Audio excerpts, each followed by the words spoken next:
Episode start होता है तो अब ऐसे ही लियान अपने काम को साइड करके पूरा टाइम जिया की हेल्प करने में लगा रहता है। और ऐसे करके उसके शो की शूटिंग भी हो जाती है और शो काफी अच्छा जाता है। जिया का भाई तो लियान का दीवाना हो जाता है कि ये बंदा बहुत अच्छा है, इसने हमारी बहुत हेल्प की है। अब ये दोनों ही काफी थक जाते हैं कि एक ही साथ सोफे पे सो जाते हैं।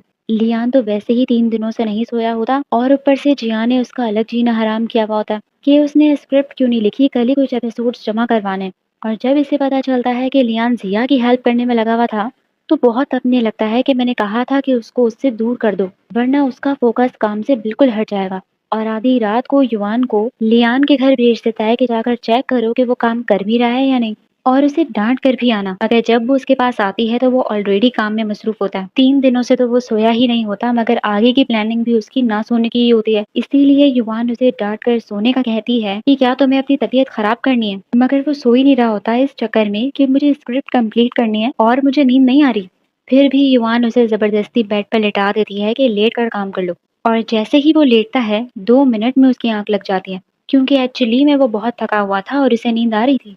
युआन लियान को जिया की कोई बात नहीं बताती कि वो तुम्हें जल्दी काम करने को कह रहा है, क्योंकि ये उल्टा लियान की फिक्र ही कर रही होती है। मगर इसकी एक गलती होती है कि ये जिया की करतूतों पर पर्दा तो डाल रही है और लियान को वो पेमेंट वाली बात भी नहीं बता रही। वहाँ 5 मिनट की नींद लेने के बाद लियान दोबारा काम करने खड़ा हो जाता है कि आधी रात हो जाती है और अब जिया आ जाती है उसकी फिक्र करने के लिए कि तुम सोते क्यों नहीं हो। और सिर्फ उसको सुलाने के लिए वो कहती है कि मैं यहाँ मूवी देख रही हूँ, तब तक तुम जाकर सो जाओ, जैसी ही मूवी खत्म होगी मैं तुम्हें आकर उठा दूंगी। वो उसकी बात मानकर चला तो जाता है, मगर उल्टा जिया ही सो जाती है क्योंकि वो तो उसी की वजह से जाग रही थी। और वो दोबारा अपने काम पे लग जाता है। इसकी उस पुलिस वाली स्टोरी के अंदर इसने जिया को ही अपना पार्टनर बनाया हुआ होता है इस केस सॉल्व करने में।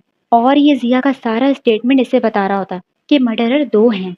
जिया पूछता है कि अब तो वो ब्लाइंड हो गई है, तो अब वो कैसे उन्हें पहचानेगी। मगर लियान कहता है कि उसने उनकी आवाज सुनी है, वो आवाज से पहचान सकती है। ये सुनते ही जिया के एक्सप्रेशंस कुछ चेंज हो जाते हैं। वहाँ जिया की आंखों की पट्टी जब हटाई जाती है तो उसे कुछ भी दिखाई नहीं देता। ये देखकर वो रोने लगती है। अब ऐसे ही सुबह हो जाती है और लियान की आधी स्क्रिप्ट कंप्लीट हो जाती है। मगर थोड़ी देर बाद जब जिया उसे खाने पे बुलाने के लिए आती है, तो वो दरवाजा नहीं खोल रहा होता और ना ही कोई जवाब दे रहा होता। इसीलिए जब वो रूम के अंदर आकर देखती है तो वो दोबारा से वैसे ही बेहोश पड़ा होता है। पहले तो जिया को लगता है कि शायद ये ऐसे ही सो रहा होगा जैसे कि पहले सो रहा था, मगर वो उसे काफी उठाती है, वो उठ ही नहीं रहा होता। इसीलिए वो डर के मारे एम्बुलेंस बुला लेती है और उसे हॉस्पिटल में एडमिट करा देती है। पर पता चलता है कि सच में ही इसकी तबीयत खराब हो जाती है, क्योंकि इतने दिनों से सोया जो नहीं होता।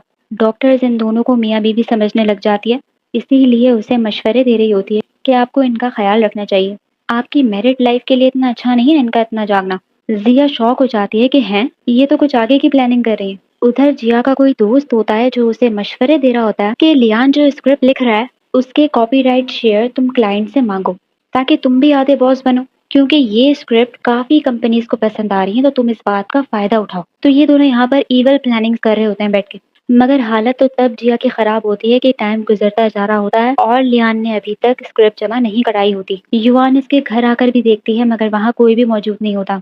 युआन सोचती है कि कहीं वो किसी मुसीबत में ना हो, क्योंकि वो ऐसा कभी करता नहीं है। मगर जिया को कोई परवाह नहीं होती। वो कहता है कि लियान भाग गया होगा क्योंकि स्क्रिप्ट नहीं कंप्लीट कर पाया होगा, और वहाँ सिर्फ जिया उसका ख्याल रख रही होती है। उसी के साथ बैठी होती है कि इतने में इसकी दोस्त जिन आ जाती है वहां पर और इसे लियान के नाम से छेड़ने लगती है कि तुमने आज तक मुझे तो कभी इतने वीआईपी ट्रीटमेंट नहीं दी, या मेरे लिए तो कभी इतना जबरदस्त कमरा बुक नहीं कराया, स्पेशल ट्रीटमेंट इसे ही क्यों। मगर वो अपनी दोस्त को भगाने लगती है कि तुम यहाँ से जाओ, वो रेस्ट कर रहा है, तुम उसे डिस्टर्ब नहीं करो। मगर उसकी दोस्त फिर भी उसे चुपके चुपके देखती रहती है और उसे तंग करती रहती है कि दिख रहा है कि तुम उसकी कितनी परवाह कर रही हो।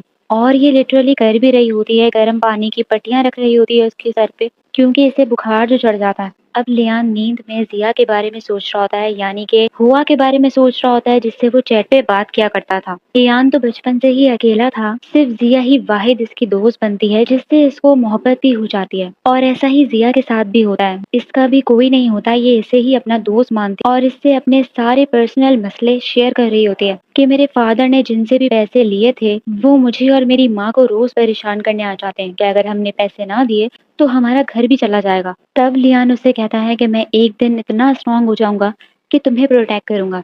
अब ये इसकी बात को दिल पे ले लेती है कि वो दिन कब आएगा जब तुम मुझे प्रोटेक्ट करोगे। कर एक दिन कुछ ऐसा होता है कि जिया का कुछ पता नहीं चल रहा होता और सारे लोग यही कहते हैं कि उसने सुसाइड कर ली। ये सुनकर लियान बहुत रोता है और इसे यही लगता था कि शायद उसकी डेथ हो गई, मगर फिर भी उसे रोज मैसेजेस करता रहता था और अभी भी नींद में हुआ का ही नाम ले रहा होता। जिया तो सो रही होती है, इसीलिए वो नहीं सुनती। दूसरी ही तरफ जिया के खिलाफ जो सीन क्रिएट हुआ था उस टाइम, उसका इफेक्ट इसके शो पर पड़ जाता है कि इन्वेस्टर्स पीछे हट जाते हैं और शो पे पैसा नहीं लगा रहे होते। इसीलिए बायमू उसकी मदद करता है और अपने ग्रैंडफादर को उसके शो में इन्वेस्टमेंट करने को कहता है। तो ग्रैंडफादर मान जाता है और कुछ लोगों को इन्वेस्टमेंट करने के लिए भिजवा देता है। जिंक और उसका बॉस तो हैरान हो जाते हैं कि ये इन्वेस्टर कहाँ से आ गया। तो इसी तरीके से इनकी डील पक्की हो जाती है और शो दोबारा से स्टार्ट हो जाता है। वहाँ जिया पूरे दिन लियान के साथ ही बैठी होती है, वहीं सो रही होती है। अब लियान को जैसे ही होश आता है तो उसे अपनी स्क्रिप्ट की सबसे पहले फिक्र होती है कि मैं यहाँ क्या कर रहा हूँ, मुझे तो स्क्रिप्ट जमा करानी थी। और फौरन भागकर जाने लगता है। जिया दवाई लेके पूरे हॉस्पिटल में उसके पीछे पीछे भाग रही होती है कि ये दवाई लेना तुम्हारे लिए जरूरी है। इसीलिए वो वापस आकर दवाई खा ही लेता है उसके कहने पर। इतने में जिया का भाई उसे खुशखबरी देता है शो की और मीटिंग के लिए उसे बुलाता है। मगर उसके भाई के आने से पहले वो शख्स फिर से आ जाता है जिया को तंग करने के लिए और इस बार डिमांड करने लगता है कि अपने भाई की कंपनी में मुझे जॉब दिलवाओ, और धमकियां लगाकर चला जाता है। इतने में जिंग उसको देख लेता है और जिया से पूछता है कि ये कौन था, तो वो नहीं बताती और कहती है कि ऐसे ही कोई था, मैं नहीं जानती। दूसरी ही तरफ यांग की जो असिस्टेंट होती है वो उसकी कंपनी से रिजाइन दे देती है और इससे कहती है कि उस टाइम जिया पर जो शख्स अटैक कर रहा था उसको मैंने ही हायर किया था तुमसे बदला लेने के लिए। ये सुनकर जब वो उसे मारने लगता है तो वो उससे कहती है कि मुझे तुम्हारे करतूतों के बारे में भी अच्छे से पता है जो तुम जिया के साथ कर रहे हो। इसीलिए उसे धमकियां लगाकर जाने लगती है कि आज मैं जा रही हूँ, कल तुम्हारी पूरी कंपनी तुम्हें छोड़ जाएगी।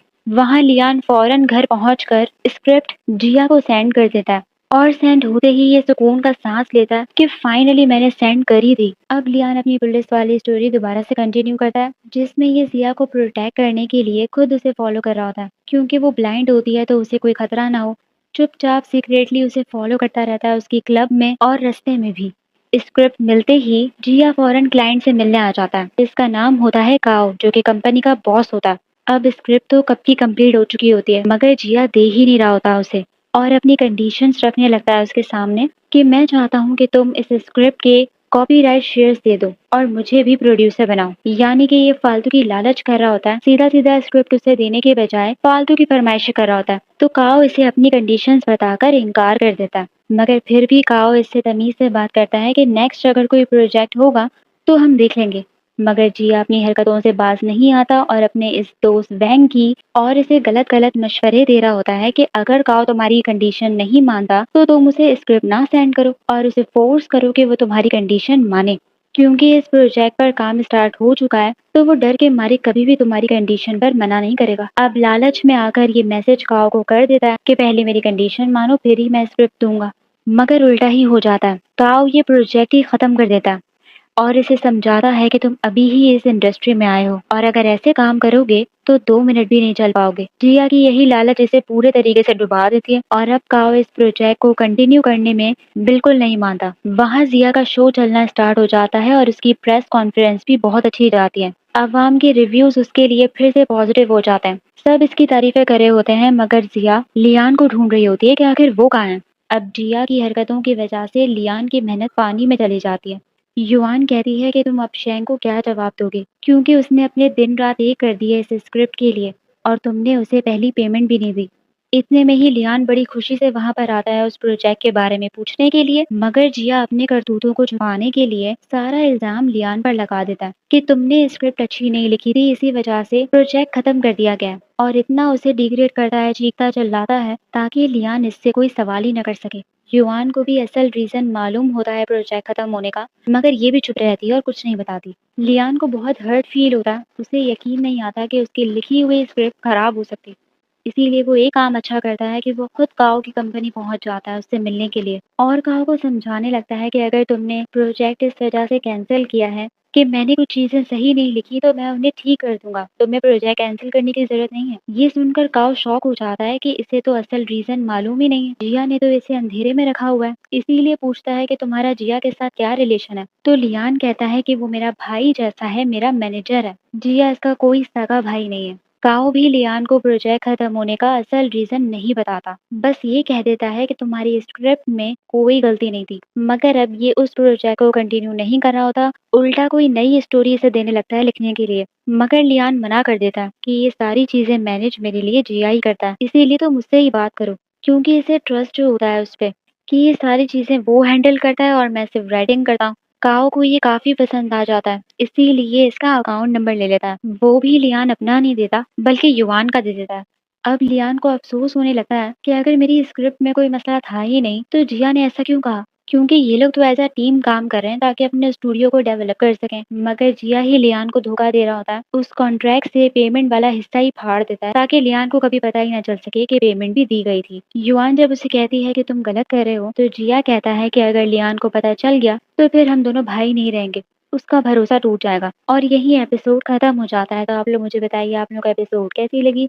लाइक कीजिए, सब्सक्राइब कीजिए और कमेंट भी कर लीजिए। Thank you so much.